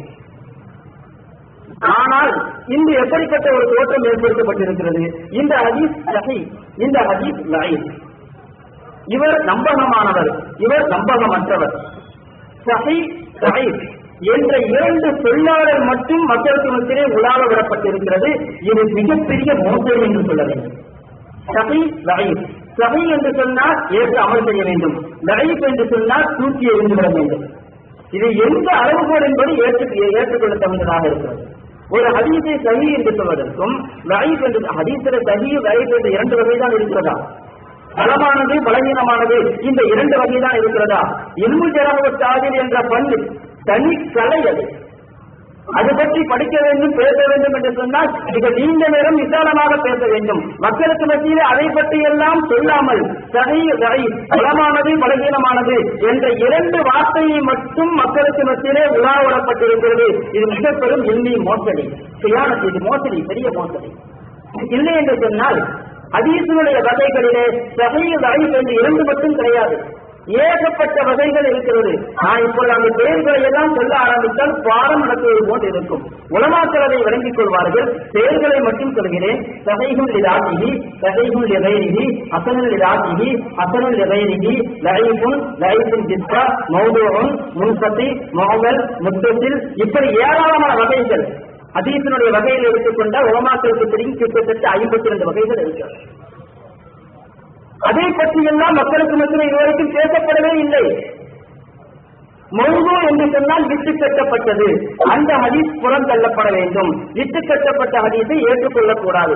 மற்ற எல்லா ஹதீஸுகளையும் தேவை இருந்தால், அது தரமானதாக இருந்தால், அமல் செய்ய தகுந்ததாக இருந்தால் எடுத்து அதை அமல் செய்தாக வேண்டும். பலகீனமானது அப்படின்னு சொல்லிட்டு அப்படியே ஒதுக்கிட முடியுமா எல்லா ஹதீஸையும்? இல்லைன்னு சொன்னா இவங்க பலகீனம்னு சொல்றதுதான் பலகீனம். ஒரு நேரம் ஒரு ஹதீஸ பலகீனமாக, ஒரு நேரத்தில் அதே ஹதீஸ் பலமாகும். பல சமயங்களிலே ஒரு அறிவிப்பாளரை பற்றி, ஒரு ஹதீஸி ஒரு அறிவிப்பாளர் அறிவிக்கிறார் என்று சொன்னால் அந்த அறிவிப்பாளரை பற்றி பல பேர் பலவிதமான கருத்துக்கள் சொல்லியிருக்கலாம். உதாரணமாக என்னை பற்றிய மக்களிடத்தில் விசாரியுங்கள், ஒவ்வொரு நபரும் ஒரு மாதிரி சொல்லலாம். அவர்கள் எவ்வளவு அறிந்திருக்கிறார்களோ அப்படி சொல்லுவார்கள். அதே போன்றுதான் அறிவிப்பாளர்களை பற்றிய கருத்துக்களும். சில சமயங்களிலே ஒருத்தர் பிடிக்கலன்னு சொன்னா அவரை பற்றி தவறான விமர்சனம் கூட செய்வார். இதுவும் ஹதீஸ் கிரந்தத்தை அறிவிக்கக்கூடிய அறிவிப்பாளர்கள் வரிசைகள் நிகழ்ச்சியில் நடந்திருக்கிறது. ரசூலுல்லாஹி ஸல்லல்லாஹு அலைஹி வஸல்லம் அவர்களுடைய ஒரே மனிதனுடைய வரலாற்றை பாதுகாப்பதற்காக கொஞ்சம் மிகைப்படுத்தி சொல்வதானால் ஏறத்தாழ 5 லட்சம் மனிதர்களுடைய வரலாறு பாதுகாக்கப்பட்டிருக்கிறது. 5 லட்சம் மனிதர்கள் நபி ஸல்லல்லாஹு அலைஹி வஸல்லம் வாழ்க்கையை பற்றி அவர்கள் அறிவிக்கிறார்கள், தொழுகையை பற்றி அறிவிக்கிறார்கள், நோன்பை பற்றி அறிவிக்கிறார்கள் என்பதற்காக வேண்டி அவர்களுடைய வாழ்க்கை வரலாறு பாதுகாக்கப்பட்டிருக்கிறது. அவர்கள் எப்படிப்பட்டவர்கள், நல்லவரா கெட்டவரா என்பதை பற்றி இதை பார்க்கும் பொழுது நிதானமாக ஒரு அறிவிப்பாளரை பற்றி என்ன சொல்லப்படுகிறது என்பதை பற்றி நிதானமாக யோசிக்க வேண்டும். அவர்களுடைய கருத்துக்கள் ஏற்றுக்கொள்ளப்படவே கூடாது. ஜூசஜானி என்று ஒரு விமர்சகர் இருக்கிறார். நான் உதாரணத்திற்காக சொல்கிறேன். ஜூசஜானி என்ற ஒரு விமர்சகர் இருக்கிறார். அவர் அறிவிப்பாளர்களை பற்றி நிறை குறைகள் பற்றி பேசக்கூடியவர். ஆனால் அவரை பற்றி என்ன கருத்து தெரியுமா? அந்த ஜூசஜானி என்பவர் கூஃபா வாசிகளை பற்றி ஏதாவது குறை சொன்னால் அதை ஏற்றுக்கொள்ளவே கூடாது. ஏனென்றால் கூஃபா வாசிகள் விஷயத்தில் அவர் நடுநிலையாக நடந்து கொள்ளவில்லை. அவருக்கு அவருடைய கொள்கையை பிடிக்காதன் காரணமாக தவறான முறையில் விமர்சனம் செய்திருக்கிறார். இது ஏற்றுக்கொள்ளப்பட்ட ஒரு வாதம். கிதாபுகளில் உசூல் ஹதீஸ், ஹதீஸினுடைய அடிப்படை சட்டங்கள் எழுதப்பட்ட எல்லா நூல்களிலும் நீங்கள் உங்களுக்கு காண கிடைக்கும் இந்த தகவல். ஜூசஜானி சொல்லக்கூடிய கருத்துக்களை கூஃபியன்கள் விஷயத்திலே ஏற்றுக்கொள்ளக்கூடாது. ஆனால் இவர்களுடைய பல பத்திரிகைகளிலே பார்க்க முடியும், பல இடங்களிலே இவர்கள் எழுதியிருக்கிறார்கள். அந்த ஜூசஜானியுடைய கருத்துக்கு பெரிய முக்கியத்துவம் கொடுத்து எழுதியிருப்பார்கள். பெண்கள் மாதவிடாய் காலத்திலே ஒழுவின்றி குரானை சொல்லலாமா, மாதவிடாய் காலத்திலே குரானை ஓதலாமா, சொல்லலாமா போன்ற ஹதீஸ்கள் எல்லாம் அறிவிப்பாளர்கள் வரிசையிலே வரக்கூடிய அந்த அறிவிப்பாளரை ஜூசஜானி இப்படி சொல்லி இருக்கிறார் என்பதை ஒரு பெரிய முக்கியத்துவம் கொடுத்து அங்கே சொல்லப்பட்டிருக்கும். அதே அவர் ஜூசஜானியுடைய கருத்து ஏற்கப்பட்ட தகுந்ததே இல்லை. அவர் யாரையாவது கூப்பியங்களை பார்த்து பலகீனம் என்று சொன்னால் அந்த கருத்து ஏற்றுக்கொள்ள தகுந்ததே அல்ல. அதையெல்லாம் சொல்ல மாட்டார்கள் மக்களுக்கு. யார் போய் பார்த்தது? யாருக்கு தெரியும்? ஜூசஜானி சொன்னா ஏற்றுக்கொள்ளக்கூடாது என்று இங்கே இருக்கக்கூடிய ஊர்வாசிகளுக்கு எல்லாருக்கும் தெரியுமா? அதைத்தான் நாங்கள் சொல்கிறோம். பல சவால்கள் இருக்கிறார்களே, ஒரு சவால் நாங்கள் எடுக்கிறோம். மக்களுக்கு எந்த இமாமையும் பின்பற்ற தேவையில்லை, யாருடைய இலக்கத்தையும் கேட்க தேவையில்லை. மக்கள் அவர்களாக குர்ஆன் ஹதீஸை விளங்கிக் கொள்வார்கள் என்ற வாதம் சரியானதாக இருக்குமேயானால் ஒரே ஒரு வேலை மட்டும் செய்யட்டும், குர்ஆனுக்கு மொழிபெயர்ப்பு செய்யட்டும், ஹதீஸ் கிதாபுகளுக்கு மொழிபெயர்ப்பு செய்யட்டும். ஹதீஸ் கிதாப் என்பது சிகாபு சித்தா என்று சொல்லப்படக்கூடிய 6 கிதாபுகள் மட்டுமல்ல. நம்ம கேள்விப்பட்டதெல்லாம் புகாரி, முஸ்லிம், நஸாயி, அபூ தாவூத், இப்னு மாஜா, திருமிதி போன்ற கிதாபுகள் தான். இல்லை, இதை விடவும் ஏகப்பட்ட கிதாபுகள் இருக்கிறது. இப்னு குதைமா, இப்னு ஹிப்பான், பைஹக்கி, தாரகுத்னி என்று அடுக்கிக் கொண்டே போகலாம். ஏகப்பட்ட ஹதீஸ் கிதாபுகள் இருக்கிறது. அந்த ஹதீஸ் கிதாபுகளை எல்லாம் மொழிபெயர்ப்பு செய்யட்டும். அந்த ஹதீஸ் கிதாபுகளில் வரக்கூடிய அறிவிப்பாளர்களை பற்றி எத்துணை நூல்கள் எழுதப்பட்டிருக்கிறதோ அத்துணை நூல்களையும் சபையில் மொழிபெயர்ப்பு செய்யட்டும். தேவையான அத்தனையும் மொழிபெயர்ப்பு செய்துவிட்டு அவரவர்கள் வீட்டில் இருந்து கொள்ளட்டும். மக்கள் பார்த்து அவர்களால் அமல் செய்து கொள்வார்கள் தானே. இப்படி தராவி ஒரு ஆய்வு என்று 80 பக்கத்திலே முழு தராவியையும் உள்ளடக்கியது போன்று இதோடு ஒரு ஆய்வு முடிந்து விட்டதா? யாருடைய ஆய்வு இது? யாருடைய ஆய்வு? ரசூலுல்லாஹி நபி வழியைத்தான் பின்பற்ற வேண்டும் என்று சொன்னால் யாருடைய ஆய்வும் மக்களுக்கு தேவையில்லை. யாரும் ஆய்வு செய்ய வேண்டிய தேவையில்லை, யாரும் மேலே போட தேவையில்லை, யாரும் மக்களுக்கு விளக்கம் சொல்ல வேண்டிய தேவையில்லை, யாரும் ஹதீஸுக்கு கருத்து சொல்ல வேண்டிய தேவையில்லை. மக்கள் இறங்கிக் கொள்வார்கள். ஒரே ஒரு வேலையை மட்டும் செய்யுங்கள், மொழிபெயர்ப்பு செய்து வைத்துவிட்டு அவரவர்களுடைய தொழிலை பார்த்துக் கொள்ளலாம். மக்கள் தமிழ் படிக்க தெரியும், தமிழை பார்த்து இறங்கிக் கொள்வார்கள். எந்த ஹதீஸ் ஏற்றுக்கொள்ளலாம், எந்த ஹதீஸ் ஏற்றுக்கொள்ளக்கூடாது, எந்த ஹதீஸுக்கு என்ன கருத்து அவரவர்கள் செய்யத்தானே செய்வார்கள். எதற்காக வேண்டிய மிகப்பெரிய விளக்கம் ஐயமும் தெளிவும் கேள்வி பதில் மஜ்லிஸ் இதெல்லாம் எதற்காக நாம செய்யறோம் சொன்னா நாம அப்படித்தான் சொல்றோம். குர்ஆன் ஹதீஸை எல்லாரும் சமமாக விளங்கிக் கொள்ள முடியாது. அதை பற்றி நான் இங்கே பேச வைத்து நேரம் அதிலே போயிடும். கண்டிப்பா குர்ஆன் ஹதீஸை எல்லோராலும் சமமாக விளங்கிக் கொள்ள முடியாது. ஸல்லல்லாஹு அலைஹி வஸல்லம் அவர்களே இதை சொல்லி இருக்கிறார்கள். அதை பற்றி நீளமாக பேசணும். எல்லோரும் சமமாக கண்டிப்பாக விளங்கிக் கொள்ள முடியாது. நாம் சொல்கிறோம் அதற்காக நாம் அதற்கு இமாம்களுடைய விளக்கம் தேவை. ஹதீஸுக்கு இமாம்களுடைய விளக்கத்தை நாம் சொல்கிறோம். ஆனால் இப்படி ஹதீஸுக்கு இவர்களாக ஒரு விளக்கம் சொல்லிவிட்டு இது ஹதீஸ் என்று சொன்னால் ஹதீஸும் சொல்லாதீங்க, நபிகளையும் சொல்லாதீங்க, சித்துவே ஹனஃபி தேவையில்லை, சித்துவே ஷாஃபி தேவையில்லை சொன்னா யாருடைய சித்துவும் தேவையில்லை, இவருடைய சித்துவும் தேவையில்லை, யாருடைய விளக்கமும் தேவையில்லை. நபியினுடைய வழியுடைய விளக்கம் மட்டும் மக்களுக்கு போதும். ஒரே வேலை மொழிபெயர்ப்பு செய்துவிட்டு ஒழுங்கிக் கொண்டால் மக்கள் எப்படி அமல் செய்கிறார்கள் என்று பார்க்கலாம். மூன்றாவது நாளிலேயே மக்கள் வெளிநட்டு போய்விடுவார்கள். இல்லை என்றால் நாங்களும் விளக்கம் செய்வோம் சொன்னா யாருடைய விளக்கத்தையும் கேட்காதீங்க, எங்களுடைய விளக்கத்தை கேளுங்க, எந்த மருத்துவத்தையும் எடுத்துக் கொள்ளாதீங்க, எந்த மருத்துவம் எடுத்துக் கொள்ளுங்க அப்படின்னு சொல்றதா இருக்கும். வாலிபர்கள் கண்டிப்பாக யோசிக்க வேண்டிய விஷயத்திலே என்ன சொல்கிறார்கள், எப்படி பேசுகிறார்கள் ஒவ்வொரு நேரத்திலும். இங்கே ரசூலுல்லாஹி ஸல்லல்லாஹு அலைஹி வஸல்லம் அந்த ஜூத ஜானியை பற்றி சொன்னோம். அதே ஜூத ஜானி, அதாவது இப்னு அப்பாஸுடைய ரிவாயத் முஸன்னத் இப்னு அபீ ஷைபால வருகிறது. அந்த ஹதீஸை அறிவிக்கக்கூடியவரிடத்திலே அபூ ஷைபா என்ற ஒரு ராவி அறிவிப்பாளர் பலகீனமானவர். அந்த பலகீனமான ராவியை ஜூத ஜானி என்பவரும் குறை சொல்லியிருக்கிறார். அபூ ஷைபா கூஃபாவை சார்ந்தவர். அந்த அவருடைய விமர்சனத்தை கண்டிப்பாக ஏற்றுக்கொள்ள முடியாது. இது மாதிரி பல பேர் விமர்சனம் செய்திருக்கிறார்கள் அந்த ராவியை பற்றி, அறிவிப்பாளரை பற்றி. அதாவது 20 ரக்காத் ஸல்லல்லாஹு அலைஹி வஸல்லம் அவர்கள் தொழுதார்கள் என்று வரக்கூடிய ஹதீஸை பற்றி, அந்த வரக்கூடிய அறிவிப்பாளர் அபூ ஷைபாவை பற்றி பல பேர் விமர்சனம் செய்திருக்கிறார்கள் என்பது உண்மைதான். ஆனால் இந்த புக்கில அவர் செய்த அவருடைய விமர்சனங்களை எல்லாம் எழுதப்பட்டிருக்கிறது. எல்லா விமர்சனங்களையும் எழுதிவிட்டு கடைசியாக இவரை பற்றி ஒரு அறிஞர் கூட நல்ல அபிப்பிராயம் கொள்ளவில்லை. ஒரு அறிஞர் கூட நல்ல அபிப்பிராயம் சொல்லவில்லை. ஒரு பக்கத்துக்கு ஏறத்தாழ அரபிய வாசகம் சொல்லிட்டு அதனுடைய முழு அரபி வாசகத்துக்கு தமிழ் தர்ஜுமா மொழிபெயர்ப்பு எழுதப்படல. பாதி வரைக்கும் தான் இங்க இருக்குது. பின்னாடி உள்ள பாதிக்கு மொழிபெயர்ப்பு காண இல்லை. அதுக்கு பிறகு அவருடைய சொந்த கருத்து, இவரை பற்றி ஒரு அறிஞர் கூட நல்ல அபிப்பிராயம் சொல்லவில்லை. இது அவங்களுடைய சொந்த கருத்து. இந்த சொந்த கருத்து இங்க இருக்கு. யாருடைய சொந்த கருத்து மக்களுக்கு தேவையில்லை அப்படின்னு சொன்னா ஒரு அறிஞர் கூட நல்ல அபிப்பிராயம் சொல்லவில்லை சொல்லியிருக்கிறார்.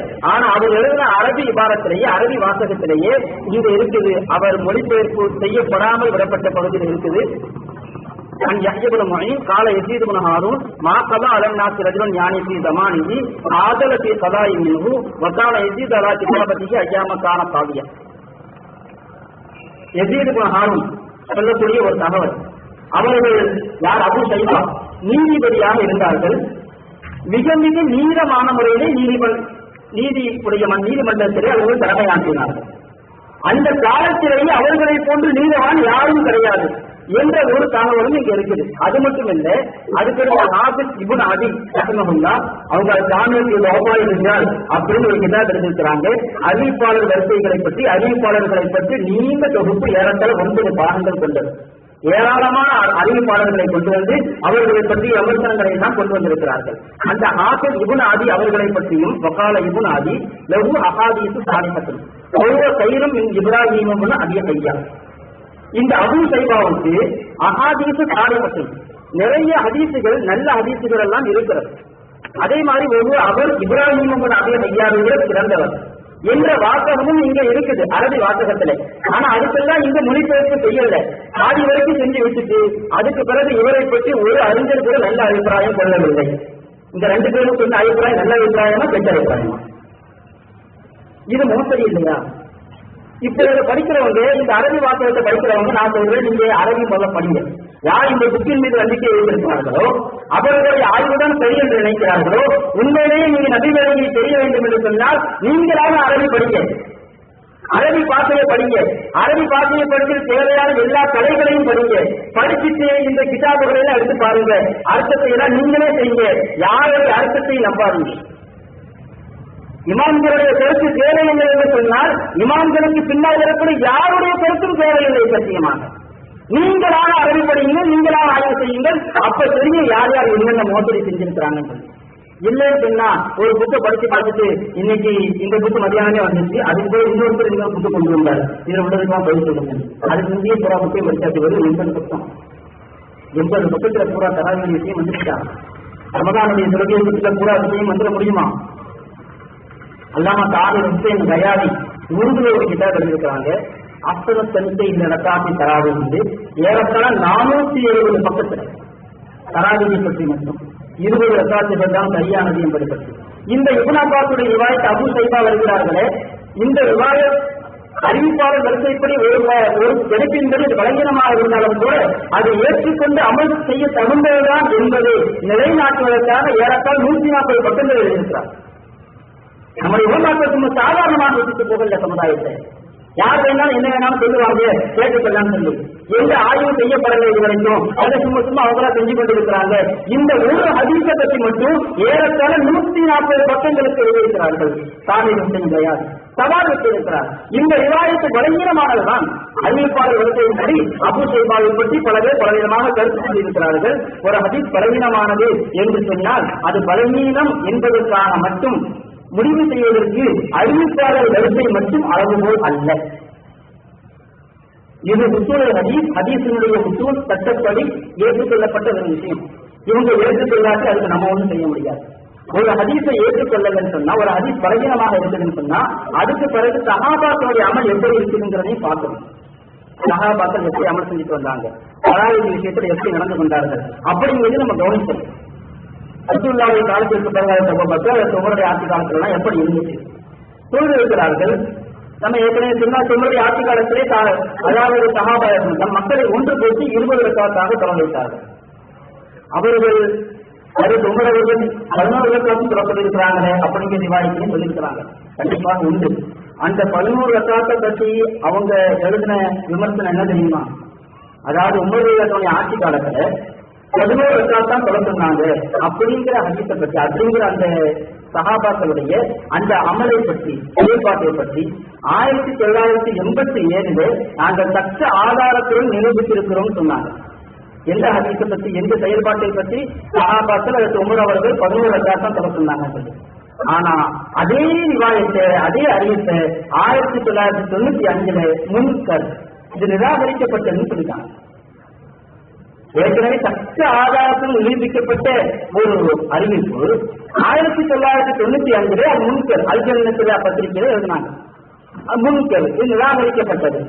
இந்த புக்கில் எழுதியிருக்கிறாங்க, இது ஆதாரப்பூர்வமானது. அதுக்கு பிறகு இது 2011 ஒரு ஹதீஸை பற்றி மாறி மாறி கருத்து சொல்வது என்று சொன்னால் இது பலவீனமானதா பலமானதா என்னைக்கு முடிவு செய்கிறது.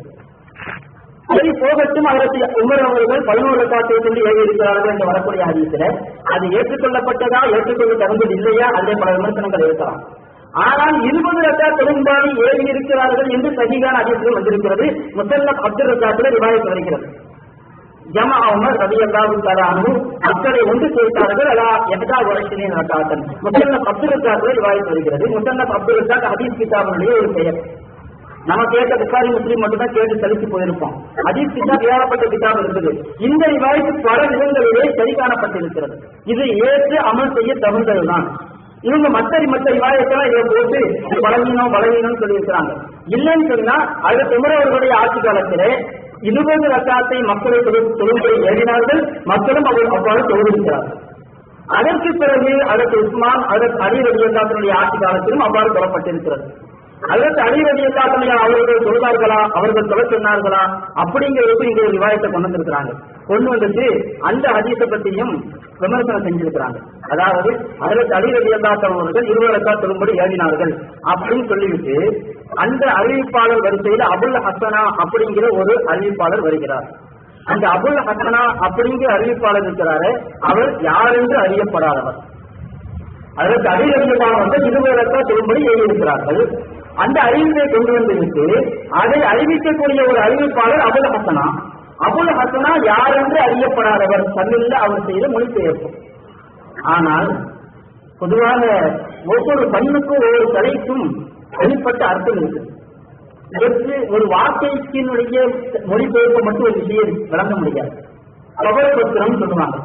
கபர் பத்திரம் அப்படின்னு சொன்னா தமிழ்ல ஒரு கட்ட மொழிபெயர்ப்பு செஞ்சுட்டா கபர் பத்திரம் தான் என்னன்னு விளங்கிடுவாரா? இது எல்லா பாஷையிலும் உள்ளது, எல்லா துறைகளிலும் உள்ளது. நீங்க மருத்துவத்துறை எடுத்துக் கொள்ளுங்கள் அல்லது இன்ஜினியர் படிக்கிறாங்க, எல்லா துறையும் எடுத்துக் கொள்ளுங்கள்.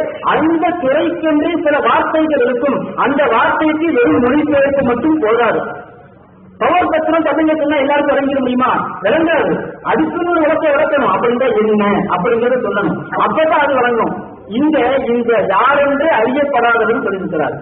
ஆனா ஹதீஸினுடைய கடையில அல்லாஹ் அல் மஜ்ஹூல் அல் மக்தூம் அப்படின்னு 2 வார்த்தை இருக்கு. இது எதுல பிறந்தவர்கள் மக்களுக்கு தெரியாது. 2க்கும் சட்டம் வேற. அதாவது நான் எதுக்கு இதெல்லாம் சொல்றேன்னா, முழுமையாக இங்கே என்னால் விலை வைக்க முடியாதுட்டாலும் கூட, அதாவது ஹதீஸ் அறிவிப்பாளர்கள் வச்சு யாருமே பேச மாட்டாங்க, யாருக்குமே தெரியாது, பலவீனம், ஒரு அறியப்படாதவர் அப்படின்னு தமிழ்ல எழுதிட்டு போறாங்களே, அதை மட்டும் யாரும் பார்த்து நம்பாதீங்க. அந்த துறைக்கு ஒரு அர்த்தம் இருக்குது. இன்னும் சொல்ல போனா ஒரு வார்த்தைக்கு ஒரு சத்து ஒரு அர்த்தம் இருக்கு, இன்னொரு சத்து இன்னொரு அர்த்தம் இருக்கு. முன்கரல் ஹதீஸ் அப்படின்னு சொன்னா இமாம் அகமதுக்கு ஒரு அர்த்தம் இருக்கும், மற்றவங்களுக்கு இன்னொரு அர்த்தம் இருக்கும். இது எல்லாம் துறை சார்ந்த விஷயம். துறை சார்ந்த விஷயங்கள் மக்களுக்கு விலக்கி வைக்கப்படுவதே இல்லை. அறியப்படாதவர் யாரென்றே அறியப்படாதவர் அப்படின்னு சொல்லிட்டா வேலை முடிஞ்சா. ஆனா அப்படி கிடையாது. அபுல் ஹசனா என்பவரிடமிருந்து பல பேர் சிவாய்க்கு அறிவிச்சிருக்கிறாங்க. அதனால் இவர் மஜ்ஹூல் இல்ல மஸ்தூர்னு சொல்லுவாங்க. அப்படின்னு சொன்னா என்ன அர்த்தம் அப்படின்னு கேட்டா, இவர் தனித்து அறிவித்தா ஏற்றுக்கொள்ள முடியாது, இவரோடு சேர்ந்து வேறு யாராவது அதே தகவலை சொல்லியிருந்தா ஏற்றுக்கொள்ளலாம் அர்த்தம். இதுதான் உசூல் ஹதீஸ் என்ற ஹதீஸ்களை சட்டப்படுகின்ற சட்டம். இதையெல்லாம் வாலிபர்கள் படிக்க வேண்டும். முழுமையான மார்க்கத்தை விளங்க வேண்டும் என்று விளங்கக்கூடிய வாலிபர்களை நான் அழைக்கிறேன். முழுமையாக படியுங்கள். அரைகுறையாக சொல்லக்கூடிய அரை வேட்பாளர்களை நம்பாதீர்கள். முழுமையாக படியுங்கள். ஹதீஸ்களை என்றால் என்ன, ஹதீஸ்களை எப்படி தொகுக்கப்பட்டது, எந்த ஹதீஸை எப்படி ஏற்றுக்கொள்ள வேண்டும், எங்களுக்கெல்லாம் சட்டத்திட்டங்கள் வகுக்கப்பட்டிருக்கிறது. இன்று யாருக்காவது முழுமையாக விலக்கி வைக்கப்பட்டிருக்கிறதா? இந்த ஹதீஸ் சஹீஹானது, இந்த ஹதீஸ் லைஃபானது என்ற வார்த்தையை தவிர இங்கே அபுல் ஹசனாவுக்கு அதே நிலைதான். ஆனா அபுல் ஹசனா மட்டும் அறிவிக்கல, அதை தவிர்த்து இன்னொரு நபரும் அறிவிக்கிறார். அதனால இந்த ஹதீஸ் தலைவர் அறிவிக்கக்கூடிய ஹதீஸ் 20 ரக்காத்து பலகீனம் அப்படின்னு ஒதுக்க முடியாது. அதனால ஒரு அறிவிப்பாளரை பார்த்துட்டு ஒரு ஹதீஸ பலகீனம் ஒதுக்குறாங்களே, இது எந்த வகையிலும் ஏற்றுக்கொள்ள தகுந்ததல்ல. இது ஹதீஸ்களை சட்டத்தின்படி எந்த வகையிலும் ஏற்றுக்கொள்ளப்பட்டதல்ல. சஹாபாக்களுடைய அமல்கள் எல்லாம் 20 இருக்கு. இப்ப 20 ரக்காத்து தான் தொடர்படியாக அமல் செய்யப்பட்டுக் கொண்டு வருகிறது. இங்கே அதற்கு இப்னு அப்பாஸ் அறிவிக்கக்கூடிய ஒரு ஹதீஸிலே 20 ரக்காத்து வந்திருக்கு. அந்த ஹதீஸை நம்ம பலவீனத்தை ஏற்றுக்கொள்ளுவோம். அறிவிப்பாளர் வரிசைப்படி அது பலவீனமாக இருந்தாலும் கூட ஹதீஸை ஏற்றுக்கொண்டு அமல் செய்ய அறிவதற்கு அது ஒன்று மட்டுமே அளவுகோல் அல்ல. தத்ரீபுர் ராவி அல்லாமா சுயூத்தி எழுதியிருக்கிறாங்க. மாறுபடுகிறது முடிஞ்சுன்னா இந்த கிதாபுக்கு அவங்களை மொழிபெயர்ப்பு செய்ய சொல்லுங்க. தத்ரீபுர் ராவி தக்ரீபுன் நபவிக்கு விளக்க உரையாக தத்ரீபுர் ராவி அல்லாமா சுயூத்தி எழுதியிருக்கிறாங்க. ஹதீஸ்களை சட்டங்களை பற்றி தொகுத்திருக்கிறார்கள். எந்த சமயத்தில் எந்த ஹதீஸ் பலவீனமாகும் பலமாகும் என்பதை பற்றி எல்லாம் தொகுத்திருக்கிறார்கள். அதில் ஒரு சட்டம் என்ன தெரியுமா? ஒரு ஹதீஸ் அறிவிப்பாளர் வரிசைப்படி பலவீனமாக இருந்தால் கூட உம்மத்தில் தொன்று தொட்டு சஹாபாக்கள் எல்லோரும் ஏற்று அமல் செய்யக்கூடியதாக இருந்தால் அந்த ஹதீஸ் பலமாகிவிடும். இதுவும் ஹதீஸ்களை சட்டத்தின்படி உள்ள ஒரு சட்டம் தான். தத்ரீபுல் இந்த சட்டமும் இருக்கும். இதற்கு அவர்கள் பல உதாரணங்களை சொல்லியிருப்பார்கள். ஏன் தங்கத்தை எடுத்துக் கொள்ளுங்களேன், ஜக்காத் விஷயத்துல, வெள்ளி விஷயத்துல 200 திர்ஹம் ஏறத்தாழ 612 கிராம் இருந்தால் ஜக்காத்து கடமைங்கிறதுக்கு புகாரிலே விவாதிக்கிறது. ஆனா தங்கம் இத்தனை கிராம் இருந்தால் அளவு இருந்தால் ஜக்காத்து கொடுக்க வேண்டும் என்று முஹத்திஸீன்கள் எல்லோரும் ஏற்றுக்கொள்ள தகுந்த வகையிலே ஹதீஸிலே அந்த அளவுக்கு பலமான ஹதீஸ் கிடையாது. எனவேதான் இமாம் ஷாஃபிஈ ரஹ்மத்துல்லாஹி சொல்லுவார்கள், தங்கம் விஷயத்திலே மக்கள் வெள்ளியை போன்று எடுத்துக்கொண்டார்கள் அல்லது மக்கள் எப்படி அமல் செய்கிறார்களோ அதை அப்படியே ஷாஃபிஈ ரஹ்மத்துல்லாஹி எடுத்துக் கொடுக்கிறார். 85 கிராம் 87 கிராம் என்ற அளவுதான் மக்களுடைய நடைமுறை கொண்டு தொட்டு இருந்து வருகிறது. வரக்கூடிய அறிவிப்பாளர் வரிசைப்படி ஏற்றுக்கொள்ள தகுந்ததாக இல்லை என்று சொன்னாலும் கூட அந்த சட்டம் இன்று வரையிலும் மக்களிடத்தில் அமர்ந்திருக்கிறது. அவர்களும் ஏற்றுக்கொள்கிறார்கள். அவர்களும் அதைத்தான் சொல்லிக் கொண்டிருக்கிறார்கள். எனவே ஒரு ஹதீஸை பலமானது, ஏற்றுக்கொள்ள தகுந்தது என்று முடிவு செய்வதற்கு அறிவிப்பாளர் வரிசை மட்டுமல்ல, உம்மத்தினர்கள் சஹாபாக்கள் அத்துணை பேரும் ஒன்றுபட்டு ஏற்றுக்கொண்டிருக்கிறார்கள் என்று சொன்னால், அதன்படி அமல் இருக்கிறது என்று சொன்னால், அந்த பலகீனமான ஹதீஸ் கண்டிப்பாக பலமாகிவிடும்.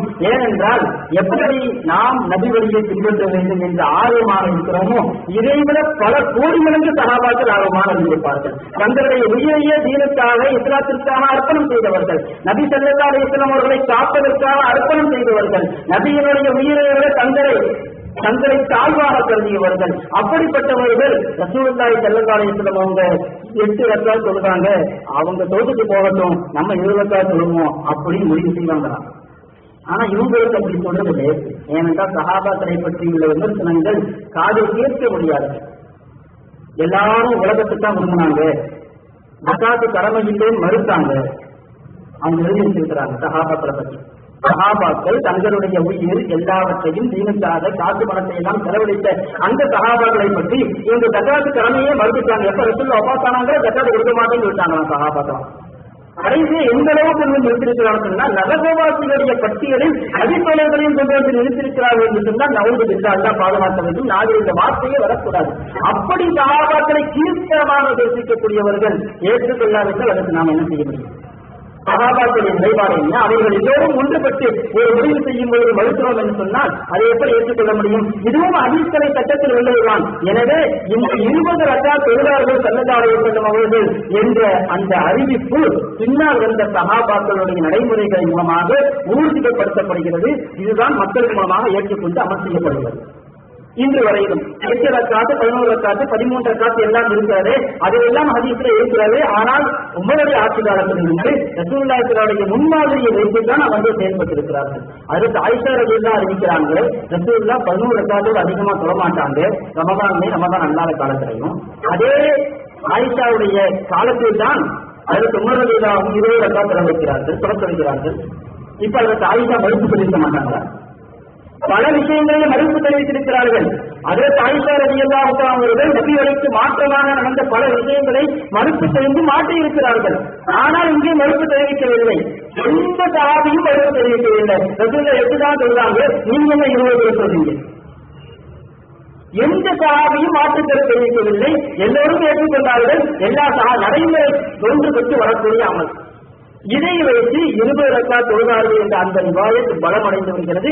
எனவே 20 ரக்காத் தொழுவதும் ஸல்லல்லாஹு அலைஹி வஸல்லம் காட்டித் தந்த மார்க்கத்தின் வழிமுறைப்படிதான் செயல்பட்டுக் கொண்டிருக்கிறோமே தவிர என்னவோ இதெல்லாம் ஹதீஸ்ல கிடையாது, ரசூலுல்லாஹ் அப்படி சொல்லல அப்படின்னு யாரும் முடிவு செய்ய முடியாது. இந்த கடைசி ஒரு இடத்துல இன்னொரு இடத்துல எப்படி எழுதியிருக்கான்னு சொன்னா, ஏதோ 20 ரக்காத்து புதுசா உருவான மாதிரி, 20 ரக்காத் தான் புதுசா உருவான மாதிரியும், 8 ரக்காத் அமல் இருக்கிற மாதிரியும் பாகிஸ்தான், இந்தியா, பங்களாதேஷ் போன்ற நாடுகள்ல 20 ரக்காத் தொழ ஆரம்பிச்சுட்டாங்க. அப்படின்னு எப்ப ஆரம்பிச்சாங்கன்னு சொல்லி ஆகும். பாகிஸ்தான்லையும் இந்தியாவிலையும் பங்களாதேஷ்லையும் 20 ரக்காத் என்னைக்கு தொழ ஆரம்பிச்சாங்க. எவ்வளவு நாள் வரைக்கும் 8 ரக்காத் தொழுவாங்க. வரலாற்று பூர்வமான 1000 நிரூபிச்சாகும். எதுக்கெடுத்தாலும் சவால் நம்மளும் 1008 சவால் உள்ளாங்க. இந்தியாவோட என்னைக்கு 8 ரக்காத் அமல் செய்யப்பட்டுச்சு, அது மாற்றப்பட்டு 20 ஆனது என்னைக்கு யாராவது சொல்ல முடியும்? ஆனால் எழுதியிருக்கிறாங்க தைரியமாக, யாரும் கேட்க போறாங்க. பங்களாதேஷ்லையும் பாகிஸ்தான்லையும் 20 ரக்காத் சொல்லுவாங்க. அனபி மதங்கள் அப்படி சொல்றாங்க, அதுக்கு எழுதி சொல்ல ஆரம்பிச்சுட்டாங்க. இவங்க சொல்றதை பார்த்தா எப்பவுமே 8 ரக்காத் தொழுது இருந்தாங்க. உண்மை நிலவரம் அப்படி இல்லையே. 8 ரக்காத் என்பது விடப்பட்டு விட்டது ஒரு அமல்ல. அது அமல்ல இருக்கவே இல்லை. இமாம் ஷாஃபி ரஹ்மத்துல்லாஹி அலைஹி சொல்வார்கள், இமாம் திர்மிதி ரஹ்மத்துல்லாஹி அவர்கள் தராவீஹினுடைய அந்த கியாம் ரமதானுடைய தொழுகையை பற்றியுள்ள ஹதீஸ் வரும்பொழுது இமாம் ஷாஃபி ரஹ்மத்துல்லாஹி அலைஹி அவர்களுடைய வாசகத்தை பதிவு செய்வார்கள். நான் நம்முடைய இந்த ஊரில் பலதினா மக்கத்தை, இந்த ஊரிலே இசல்லுன ஈஸ்வரி 20 ரக்காத் தொழுவதாக நான் பெற்றுக்கொண்டேன் அப்படின்னு இமாம் ஷாஃபி ரஹ்மத்துல்லாஹி சொல்றாங்க. இமாம் ஷாஃபி ரஹ்மத்துல்லாஹி பிறந்தது 150 ஹிஜ்ரி 150, மரணித்தது 204. 150 ஹிஜ்ரியில அவங்க சொல்றாங்க, மக்காவுல 20 ரக்காத் தான் மக்கள் தொழுது கொண்டிருக்காங்க. அதைத்தான் அவங்களும் சொன்னாங்க, எல்லா இமாம்களும் சொன்னாங்க. இன்னும் சொல்ல போனா தாவூது ராஜிரி அப்படின்னு ஒரு இமாம் இருந்தார். அந்த மதுரபு ஆரம்பத்துல ஏறத்தாழ 800 வருஷத்துக்கு இருந்துச்சு. அந்த மதுரபு விடுபட்ட மதுரம்னா இது மாதிரி மதுரபு தான். ஹதீஸில் வெளிப்படையா பார்த்து அமல் செய்யறது. அந்த தாவூது வாகினியும் கூட 20 ரக்காத்தில் தான் ஏற்றுக்கொண்டிருந்தார். காலங்காலமாக எல்லோரும் 20 ரக்காத்து தான் சொல்லிக் கொண்டிருந்தாங்க. யாருமே 8 ரக்காத்துனா 8 ரக்காத்துங்கிறது செயல்பாட்டிலேயே கிடையாது. இமாம் ஷாஃபி ரஹ்மத்துல்லாஹி அவங்களும் அதை தான் சொன்னாங்க. இன்னைக்கு இவங்க கேள்வி கேட்டிருக்காரு, ஹரம் ஷரீஃப்லையும் மதீனாவிலையும் 20 ரக்காத்து சொல்லுறாங்க, மஸ்ஜித் நபவியிலையும். அதெல்லாம் ஆதாரமாகாது. நம்ம மக்கா மதீனா நடக்கிறது ஆதாரம்னு சொல்ல வரல. மக்கா மதீனா நடந்தா அது ஆதாரத்திற்குரியது, அதை சத்தியத்தை தரையா சரியத்துல ஏற்றுக்கொள்ளப்பட்ட ஆதாரம் சொல்ல வரல. நம்ம சொல்றது ஹரம் ஷரீஃப்ல இவங்க சொல்ற மாதிரி எல்லாமே ரக்காத்தும் சொல்றாங்க. பங்களாதேஷ், பாகிஸ்தான், இந்தியாவில தான் 20 இருந்தாங்கன்னா இன்னைக்கும் ஹரம் ஷரீஃப்ல 20 தான் நடந்துட்டு இருக்குது. மஸ்ஜித் நபவியில இன்னைக்கு 20 ரக்காத்து நடந்து கொண்டிருக்குது. நம்ம ஆதாரமாக சொல்லவில்லை, காலங்காலமாக 20 தான் நடந்து கொண்டிருக்கிறது. இன்னைக்கு யாரோ மாத்திர மாதிரியும், இமாம்கள்லாம் மாத்திர மாதிரியும், அவங்க ஏற்கனவே இருந்த 8 எல்லாம் மாத்திர மாதிரியும் இல்லை. சஹாபாக்கள் காலம் முதற்கொண்டு 20 தான் அமல்ல இருந்திருக்கிறது. இந்த 8 தான் புதுசா வந்துச்சு. புதுசா வந்தது இந்த 8 தான். இந்த 8 கூட எப்படி வந்துச்சுங்கிறது யாருக்கு உலமாய ஹதீஸ் அப்படின்னு உருது ஒரு கிதாப் இருக்குது. அந்த கிதாபுல இந்த இமாம்களை ஏற்றுக்கொள்ளாதவங்க புதுசா எப்ப ஆரம்பிச்சாங்க அப்படிங்கறத பத்தி பல விஷயங்கள் எழுதியிருக்கிறாங்க. அதே மாதிரி தராவி விஷயத்துல கூட எப்படி செஞ்சாங்க அப்படிங்கறது அவங்க எழுதியிருக்கிறாங்க. தராவி விஷயத்துல கூட அதாவது இந்த 8 ரக்காத்து எப்ப வந்துச்சுங்கிறது 1284 ஆண்டு ஹிஜ்ரி 1284 1284 ஆண்டு. இது என்ன வருஷம் ஹிஜ்ரி 1435. என்ன வித்தியாசம் இருக்கு வந்துக்கும்? 1284 ஏறத்தாலும் 1300 வரைக்கும் ஆயிடுச்சு. 15-16 வருஷம் தான் அங்க இருக்கு. 1284 ஆண்டு இந்தியாவிலே அதிகமாக வடநாட்டில் அக்பராபாத் ஒரு ஊர் இருக்கு. இந்தியாவில அக்பராபாத்ல இமாமை மறுக்கக்கூடிய, இமாம்களை மறுக்கக்கூடிய ஒரு அறிஞர் தான் பத்துவா கொடுக்கிறார் தராவி நிர்வாகாத் என்று. 1284 முழு உலகத்திலும் 20 ரக்காத் தொழுகைக்கப்பட்டிருக்கிறது. புதிதாக ஆரம்பிக்கப்பட்டது 8 ரக்காத்து தான். 1884 ஆண்டு அக்பராபாதிலே ஒரு வேற முசல்லி இமாம்களை ஏற்றுக்கொள்ளாத ஒருவர் பத்துவா புதிதாக கொடுக்கிறார், 8 ரக்காத் தான் தராவின்னு சொல்லி. அந்த சமயத்திலேயே நம்முடைய உலமாக்கள் எல்லாம் மறுப்பு தெரிவித்தார்கள். அதற்காக கிதாபுகள் எழுதினார்கள். இன்று வரையிலும் முழு உலகத்திலும் 20 என்று அமல் இருக்கும் பொழுது ஏன் 8 என்று அதற்கான ஆதாரங்களை எல்லாம் தொகுத்தார்கள். எனவே 8 என்பது புதிதாக வந்தது, 20 புதிதாக வந்ததல்ல. எனவே சொல்லக்கூடிய அத்தனையும் நம்பிவிட முடியாது. நம்பிவிட வேண்டும் என்று சொன்னால் இவர்களை விட நல்லவர்களை நம்பலாம். இவர்களை விட முன்னோர்கள் நல்லவர்கள். கைரல் குரூன் பொற்காலம் என்று வர்ணிக்கப்பட்ட காலம் அழுத்திமா சாக்குடைய காலம், எழுத்திமா மகூனிப்போடைய காலம். கைரல் குரூன் இப்பருந்தி சும்மல்லதீன எழுவனகும் சும்மல்லதீன எழுவனகும் பல்லகாலேசனம் அவர்கள் சொன்னார்கள். ஆகச்சிறந்த பொற்காலம் என்னுடைய காலம், அதற்கு பிறகு அடுத்தடுத்த நூற்றாண்டு, அடுத்தடுத்த நூற்றாண்டு பல்லகாலேசனம் அவர்கள் சொல்லி சென்றிருக்கிறார்கள். நம்ப வேண்டும் என்று சொன்னால் இல்லை, நாங்கள் நபிகளைத்தான் பின்பற்றுவோம் என்று சொன்னால் ஒவ்வொருவரும் தனித்தனியாக நம்ப விளங்க முயற்சியுங்கள்.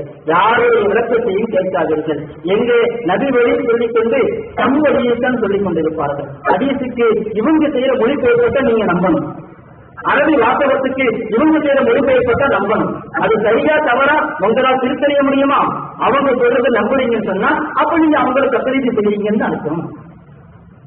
நாங்க தப்பீடு செய்ய மாட்டோம் சொன்னா அவங்க சரியத்தை விளங்க முற்படணும், அவங்க அறிவு படிக்கணும். நீங்க திருத்தி பண்றதுக்காகவே உங்களுக்கு ஒரு ஆள் இப்படி செய்யலாம் தாராளமா. செய்து பார்த்தால் அவர்கள் எத்தனை சில்லுமுள்ளுகள் மோசடிகள் செய்திருக்கிறார்கள் என்பது விளங்கும். எனவே 20 ரக்காத் என்பது ஒன்றுக்கு இருக்கக்கூடிய ஒரு அமல். எனவே ரமலானிலே ரக்காத்துகள் எண்ணிக்கையை பற்றி இவ்வளவு விடாவரியாக தேவையில்லாமல் விமர்சனங்களை செய்து கொண்டு அதற்கு ஒரு சண்டையும் பிரச்சனையும் ஏற்படுத்திக் கொண்டு ரமலானே அது எப்படி அமல்படுத்தப்பட வேண்டும் அப்படி அமல்படுத்தப்படாமல் போய்விடுகிறது. ரமலான் நம்மை எதிர்நோக்கி வருகிறது என்று சொன்னால் அதிலே நாம் அதற்குரிய நிறைவான அமல்களை செய்வதற்கு முற்பட வேண்டும். தராவீஹ் தொழுகை, காலையில் தஹஜ்ஜுத் தொழுகை, இரவு முழுக்க ஸல்லல்லாஹு அலைஹி வஸல்லம் அவர்கள் நின்று வணங்கி இருக்கிறார்கள். 20 ரக்காத் தொழுகிறோம், அதோடு முடித்துக் கொள்ளாமல் காலையில் எழுந்து நீண்ட நேரம் நின்று தொழ முடியும். ஹதீஸ் ஷரீஃபில் வருகிறது, எஜித்தஹிது ஃபீ ரமலான் மாலா எஜித்தஹிது ஃபீ கைரிஹி. ரசூலுல்லாஹி ஸல்லல்லாஹு அலைஹி வஸல்லம் அவர்கள் ரமலானுடைய காலத்திலே மற்ற காலங்களை விட அதிகமாக இபாதத் செய்வார்கள். ஷோபுல் ஈமான் என்ற பையனுக்கு இன்னொரு வாய்ப்பு இருக்கிறது. இதா தக்கல ரமதான் ரசூலுல்லாஹி ஸல்லல்லாஹு அலைஹி வஸல்லம் அவர்கள் ரமதான் மாதம் நுழைந்து விட்டால் சத்தர் நேசர். இன்னொரு வாயத்திலே கடைசி 10 தான் கைதியை லுங்கியை வலிந்து கட்டிக்கொண்டு இபாதத் செய்வார்கள் என்று வருகிறது. அறியக்கூடிய ஒரு ரிவாயத்தில் ரமதான் நுழைந்து விட்டாலே அவர்கள் நிறைவாக இபாதத்திலே இறங்கி வருவார்கள் என்று வருகிறது. அப்படி இபாதத்திற்குரிய மாதம், நிறைவாக இபாதத் செய்யக்கூடிய ஒரு மாதம். இங்கவே தேவையில்லாமல் வீண் சர்ச்சையில் ஈடுபட வேண்டிய தேவையில்லை. 20, 8 என்பது வீண் சர்ச்சை, தொண்டுகளுக்கு அமலில் இருந்து வரக்கூடிய ஒரு விஷயம். எனவே இன்னொரு விஷயத்தை எப்பொழுதும் மனதில் வையுங்கள். ஒரு ஹதீஸை லஹீஃப் ஸஹீஹ் என்று யாராவது சொல்கிறார்கள் என்று சொன்னால் கண்டிப்பாக அப்படியே ஏற்றுக்கொள்ளாதீர்கள். அதிலே பல திருமுண்டுகள் இருக்கும். ஒரு ஹதீஸை லஹீஃப் என்று சொல்வதற்கும் ஸஹீஹ் என்று சொல்வதற்கும் பல விதிமுறைகள் உண்டு.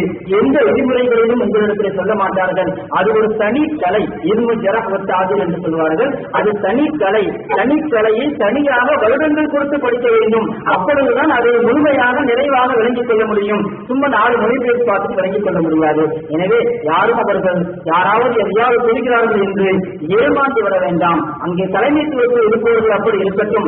ஆனால் நாம் நம்முடைய வாலிபர்களை, நம்முடைய சகோதரர்களை நாம் கூப்பிடுகிறோம், அழைக்கிறோம். சத்தியத்தை, உண்மையை விளங்குங்கள், நேர்மையான பாதையை தேர்ந்தெடுங்கள். யாருக்கு அதாவது ஒரு கொள்கையை எடுத்துட்டோம், இனிமே விட்டா நமக்கு என்ன ஆகும் அப்படின்னு நினைக்க வேண்டிய தேவையில்லை. உண்மையான கொள்கை என்ன அப்படிங்கிறத விளங்குவதற்கு முயற்சிப்போம். அல்லாஹ் ஜல்லஷானஹு வ தஆலா இந்த மார்க்கத்தை மக்கள் அமல் செய்ய விடாம தடுக்கிற மாட்டான். கியாமத்து வரையிலும் அமல் செய்யப்படும். கியாமத்து வரையிலும் இந்த மார்க்கம் அமல் செய்யப்படும். இன்று வரையிலும் 20 ரக்காத்துகள் அமல் செய்யப்பட்டுக் கொண்டிருக்கிறது. 8 அமல் செய்யப்படவில்லை. அப்படியானால் அல்லாஹ் தஆலா இந்த மார்க்கத்தை அமல் செய்ய விடாமல் தடுத்து விட்டானா? அல்லாஹ் குர்ஆனில் பகிரங்கமாக சவால் விடுக்கிறான். நாம் தான் இந்த வேதத்தை இறக்கி வைக்கிறோம், நாமே பாதுகாப்போம். அல்லாஹ் பாதுகாத்துக் கொண்டிருக்கிறான் வேதத்தை, குர்ஆனை பாதுகாக்கிறான் என்று சொன்னால் குர்ஆனுடைய வாசகத்தை மட்டுமல்ல, குர்ஆனுடைய வார்த்தைகளையும் பாதுகாக்கிறான், குர்ஆனுடைய கருத்துக்களையும் பாதுகாக்கிறான், ஹதீஸ்களையும் பாதுகாக்கிறான், ஹதீஸினுடைய விளக்கத்தையும் பாதுகாக்கிறான். கியாமத் வரையிலும் முழு சரியத்தையும் அல்லாஹ் பாதுகாக்கிறான். ஏதோ கொஞ்ச காலமாக அமலுக்கு வந்தது 20 அமல்கள், அப்படி 20 ரக்காத்தெல்லாம் இல்ல 8 ரக்காத்தா அப்படின்னு சொன்னா 20 ரக்காத் புறப்பட்டு வந்த காலம் எல்லாம் அல்லாஹ் தஆலா சரியத்தை பாதுகாக்காம விட்டுத்தான் போயிருமா? கண்டிப்பாக சத்தியமாக அப்படி அல்ல. சரியத்தை விளங்க முற்படுங்கள். அல்லாஹ் தஆலா தௌஃபீக் செய்தல்வானாக.